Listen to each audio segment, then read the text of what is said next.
오늘 아침에 읽은 말씀을 중심으로 놋 기둥과 놋 바다, 그런 제목으로 말씀 나누겠습니다. 성전의 외부 공사가 다 끝났을 때 이제 성전 안에 있는 기물들, 또 외부 연하여 있는 그 내부의 모양들, 그런 것들을 이제 만들어가는 그런 부분이 있습니다. 먼저 성경은 솔로몬 왕이 사람을 히람의 두로에 보내어서 히람이라는 사람을 초청해서 이것을 만들었다라고 그렇게 말씀하고 있습니다. 이 히람이라는 사람에 대해 두 가지 의견이 있는데, 하나는 그 두로 왕 히람이었다라고 생각하는 분들이 있고, 또 하나는 이스라엘 사람 중에 그 두로 사람과 결혼한 어떤 사람, 그의 아들, 그러니까 두로 사람의 아들 히람이라는 그런 학설이 있습니다. 그런데 히람 왕이 와서 이것을 만들었다라는 것은 온전치 않은 그런 해석인 것 같습니다. 14절에 보니까 그는 납달리 지파 과부의 아들이요 그의 아버지는 두로 사람이니 노세 대장장이라 그랬습니다. 납달리 지파 과부가 히람의 아버지가 되어지는 그 두로 사람과 결혼하여서 낳은 아들, 그가 이제 이 일을 하였다라고 그렇게 말할 수 있겠는데요. 모든 노세 일에 지혜와 총명과 재능을 구비한 자이더라.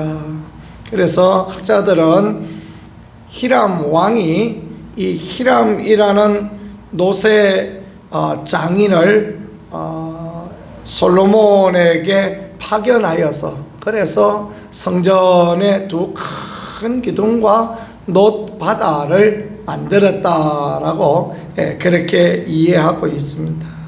여기서 우리가 잘 유익 있게 보아야 할 것은, 그는 참 하나님 나라에 보면 보잘것없는 사람입니다. 그의 어머니는 납달리 지파 과부였지 않습니까? 그리고 그의 아버지는 두로 사람 이방인이었습니다.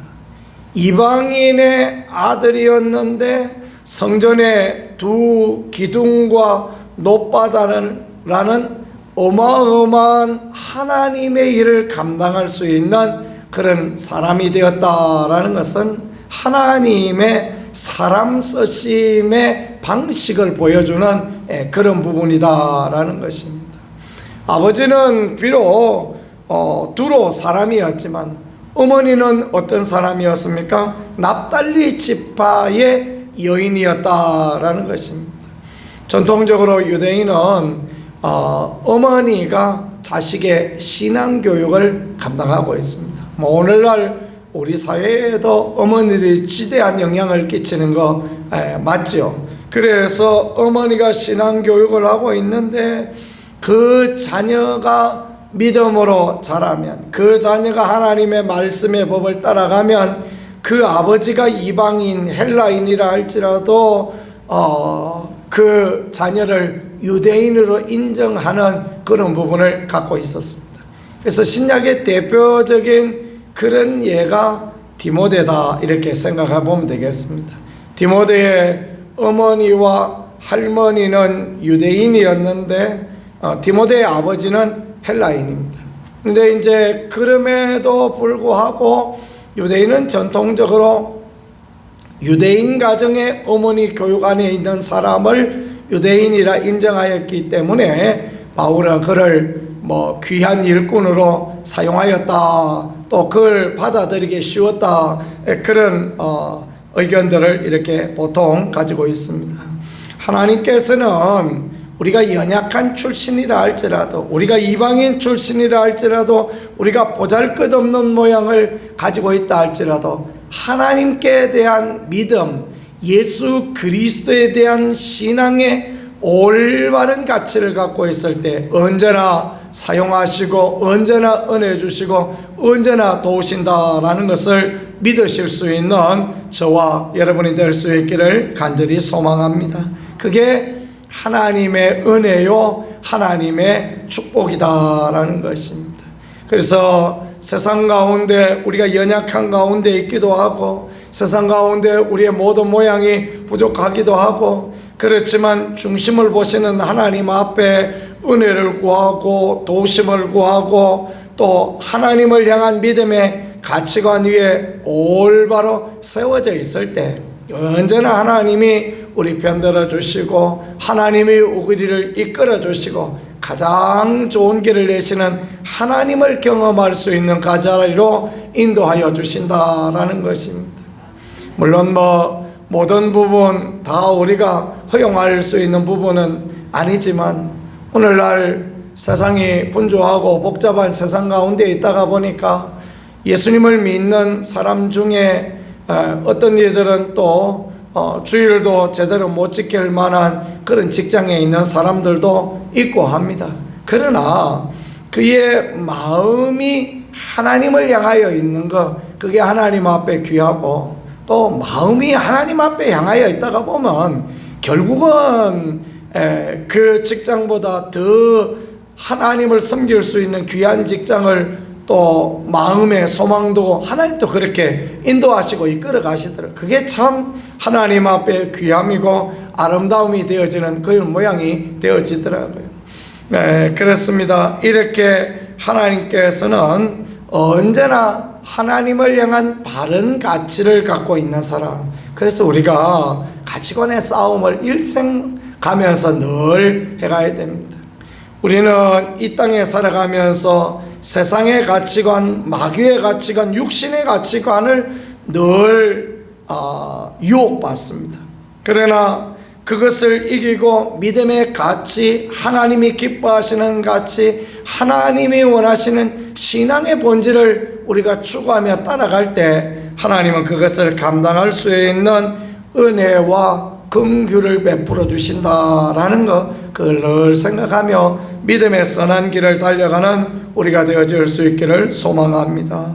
히람이 와서 녹기둥 둘을 만들었는데 어마어마한 규모와 아름다운 또 그 장식들이 있는 그런 규모의 녹기둥이었다라고 말씀하고 있습니다. 높이가 각각 18규빗이라 그래서 9m나 되는 거죠.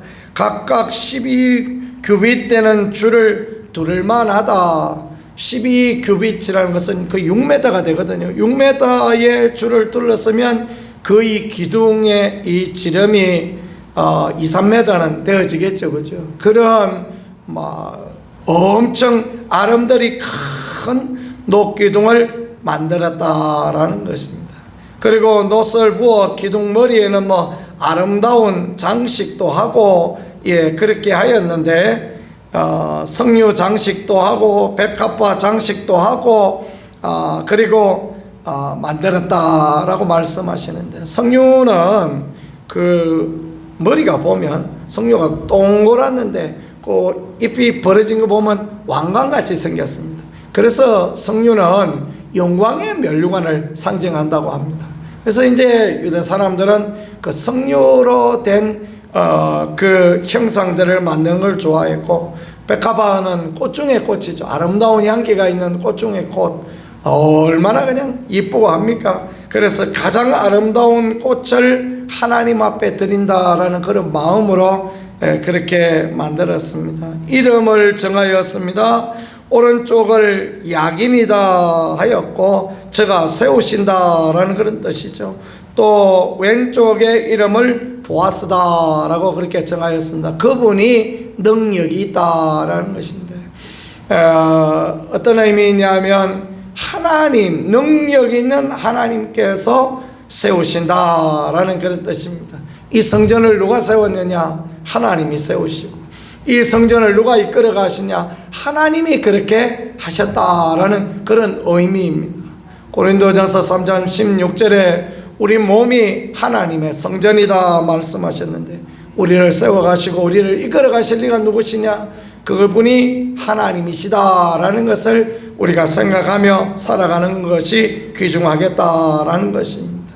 그런데 이 성전에 이 아름다운 두 녹기둥을 만들고 이렇게 멋진 성전 앞에 기둥을 만들었음에도 불구하고 그들이 우상 숭배하고 그 성전에서 하나님 앞에 예배하는 것뿐 아니라 우상 숭배도 하고 하늘의 일월 성신도 섬기고 그리고 바알과 아세라도 섬기고 그렇게 했을 때 하나님께서는 이 두 기둥이 뽑혀져서 바벨론으로 옮겨가도록 그렇게 하셨습니다.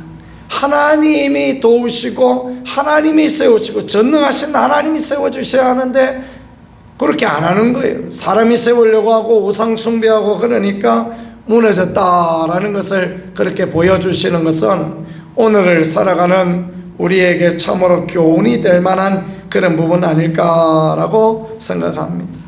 놋바다를 만들었습니다. 바다다 표현한 것은 그릇이 크다라는 것을 상징적으로 보여주는 그런 부분인데요. 큰 바다, 얼마나 크냐 하면 그 바다에는 2000밭을 담겠더라 그랬습니다. 2000밭은 얼마나 되는가 했더니 45,000리터 정도 된다고 합니다. 45,000리터면 어마어마하죠, 그죠? 제가 목회하던 그곳에 그 맞은편에 배밭이 있었는데 그 배밭에 10,000리터를 담아두는 그런 큰 물통이 있었습니다. 물통이 이 사람이 한 3명, 4명 이렇게 안아야 될 만한 크고 높이는 거의 사람 키의 2배만한 그런 높이입니다. 그게 10,000리터예요.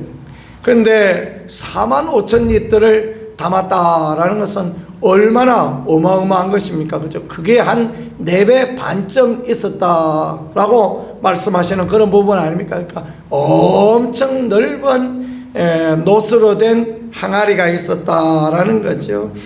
그 놋으로 된 이 대야, 그건 뭐 하려고 있는 것입니까? 성전에 들어가던 제사장들이 그곳에서 손을 닦고 발을 닦고 씻고 정결하여져서 하나님께 들어가서 제사 지내는 그런 의미를 담고 있는 것입니다. 그런데 그들이 그 거룩한 일을 하지 아니하고 그 거룩함의 자리에 나가지 아니하고 우상 숭배하고 세상길로 나아갔더니 결국 이 놋바다도 부서져서 바벨론 포로 갈 때 같이 가게 되어지는 그런 부분들을 성경은 우리에게 그렇게 보여주시고 알게 해주시는 것입니다. 성전의 놋 기둥 하나님이 세우시고 또 하나님이 능력 있는 하나님이 만드셔야 되는데 그렇지 않으니 어려움을 당하였고 놋바다도 마찬가지입니다. 이 어마어마한 물을 담을 수 있는 그런 부분인데도 불구하고 결국은 이렇게 다 부서지고 없어지고 그리고 바벨론으로 옮겨진 것은 그들이 믿음의 올바른 삶을 살아가지 못했기 때문에 그런 것입니다. 오늘 우리도 마찬가지입니다. 오늘 우리 믿음의 삶의 가장 중요한 것은 무엇입니까? 하나님의 은혜요, 하나님을 믿는 믿음으로 살아가는 것입니다. 믿음으로 우리가 오직 하나님만 섬기겠다는 믿음으로 달려갈 때 하나님이 우리에게 은혜 주시고 긍휼 베풀어 주실 텐데 우리가 그렇게 하지 못하고 믿음의 선한 싸움을 싸우지 못할 때는 이런 어려움이 있을 수 있다라는 것을 이 놋기둥과 놋바다를 통하여 보여주시는 것 같습니다. 이제 한 해가 다 마무리되어지는 마지막 날입니다. 우리 자신 하나님 앞에 돌아보고 하나님이 세워주셔야 되고 하나님의 은혜 주셔야 되며 하나님 앞에 정결하고 깨끗한 회개의 삶을 살아갈 때 언제나 하나님이 도우신다라는 걸 생각하며 아름다운 마무리, 복된 마무리하고 또 주의 도우심과 주의 세우심을 바라면서 믿음으로 달려나가면 또 2026년 한 해도 하나님의 은혜와 은총 가운데 거할 수 있게 그렇게 역사하실 줄 믿습니다. 그런 하나님, 은혜 하나님을 다 경험하는 복 있는 아름다운 자리에서는 우리 모두가 되어질 수 있기를 우리 구세주 예수 그리스도 이름으로 간절히 축복합니다. 말씀을 생각하며 같이 하나님 앞에 기도하겠습니다. 하나님이 세워주시고 하나님의 은혜를 더하여 주시며 하나님 앞에 정결하고 깨끗한 삶을 살아 하나님의 은혜와 축복을 마음껏 누리는 그런 은총을 우리에게 허락하여 주옵소서. 기도하겠습니다. 나라 민족을 위하여 기도하고 교회를 위하여 기도할 때 주의 은혜와 또 주의 도우심으로 더하여 주셔서 든든히 세워지는 귀한 축복으로 역사하시고 함께하여 주옵소서. 그렇게 주님 앞에 기도드리겠습니다. 우리 두 손 들고 주